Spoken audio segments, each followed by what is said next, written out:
এইটো আপোনালোকৰ বাতৰি।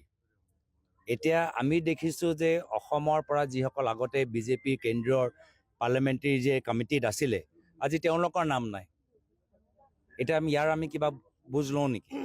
আমি বহুত আগৰ প্ৰাক্তন সাংসদ, আমি ভাবিছিলোঁ যে এটা সময়ত তেওঁ এটা বিজেপিৰ কেন্দ্ৰীয় নেতৃত্ব সোমাব, তেওঁলোকৰ নাম নাই। আজি বহুত ক্ষেত্ৰত এজন মন্ত্ৰী যিজন আগতে বহুতখিনি সুবিধা পাইছিল, DIPR তেওঁলোকৰ ওচৰত আছে, আজি DIPR তেওঁলোকৰ হাতৰ পৰা গুচি গ'ল। তো এই সময়ত আমিতো বাতৰি ওলাম। তো সেইকাৰণে এই সময়ত উৰা বাতৰিত জোৰ দিয়াতকৈ প্ৰত্যেক বিধায়কে বিধানসভাত সুন্দৰভাৱে নিজৰ সমষ্টি অঞ্চলৰ বিষয়বোৰ উত্থাপন কৰাৰ পিছত প্ৰত্যেকজনে আজি নিজৰ সমষ্টিত গৈ তেওঁলোকৰ সমষ্টি সমস্যাবোৰ বুজ লৈছে। প্ৰত্যেকজনে আমাৰ জুবেৰ আলম তেওঁ নিজৰ সমষ্টিত গৈ মানুহৰ বুজ লৈছে, মানুহৰ কাষ চাপিছে। বহুত দিন সকলোৱে বিধানসভাৰ মজিয়াত উপস্থিত থাকিবলৈ হ'ল, এতিয়া গৈ তেওঁলোকৰ মানুহৰ ওচৰত গৈছে। তো সকলোকে আমি দেখিছোঁ ভালদৰে কাম কৰিছে।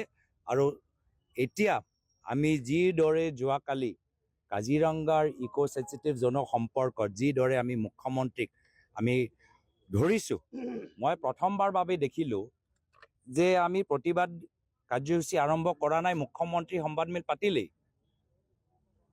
আমাৰ প্ৰতিবাদী কাৰ্যসূচী আমি আৰম্ভ কৰাই নাই। আৰু মুখ্যমন্ত্ৰী মহোদয়ে কাজিৰঙা সম্পৰ্কত দিনতে তেওঁ সংবাদমেল দি আমাক উত্তৰ দিবলৈ আৰম্ভই কৰিলে। আমি মূল কথাবোৰ অভিযোগবোৰ উত্থাপন কৰা নাই। তো সেইটোৱে প্ৰমাণ কৰে যে মুখ্যমন্ত্ৰী কেনেদৰে অবৈধ কয়লাৰ চিণ্ডিকেটক সংৰক্ষণ দিয়াটো এই ইক' চেঞ্চিটিভ জ'ন যোগেদি যে তেওঁলোকৰ উদ্দেশ্য আমি ফাদিল কৰিলোঁ, সেইটো লৈ তেওঁ কিমান ভয়ত কিমান শংকিত হৈছে আমি বুজি পাইছোঁ। এতিয়া তেওঁৰ কাৰণে কাৰ্বি আংলঙত য'ত অবৈধ কয়লা খনন হয় তাৰ কাউন্সিলৰ যি চিফ তুলিৰাম ৰংহাং ডাঙৰীয়া মুখ্যমন্ত্ৰীৰ বাবে ডাঙৰ এনভাইৰনমেণ্টৰ এক্সপাৰ্ট, য'ত আমাৰ ডিমা হাছাওত অবৈধ কয়লা খননৰ বাবে মানুহ মৰিলে, সেই কাউন্সিলৰ চিফ দেৱলাল গাৰোছা মুখ্যমন্ত্ৰী হিমন্ত বিশ্ব শৰ্মা ডাঙৰীয়াৰ বাবে ডাঙৰ এনভাইৰনমেণ্টৰ এক্সপাৰ্ট। তো এই গোটেই যে ইক' চেঞ্চিটিভ জ'ন যে তেওঁলোকে সলনি কৰিবলৈ বিচাৰে, ইয়াৰ পিছত মূল লক্ষ্য হ'ল যে অবৈধ কয়লা খনন, অবৈধ পাথৰ খনন, বৈধতা কেনেকৈ স্বীকৃতি দিয়া যায়, প্ৰমাণ কৰা যায়। আৰু পৰৱৰ্তী দিনত গুজৰাটৰ পৰা ডাঙৰ মাইনিং কোম্পানীবোৰ কাৰ্বি আংলঙত আৰু যে পাহাৰ খান্দিব পাৰে, তাৰ বাবে তেওঁলোকক এতিয়াৰ পৰা একদম গোটেই আইনী সুৰক্ষা এইখন চৰকাৰে দিবলৈ বিচাৰে।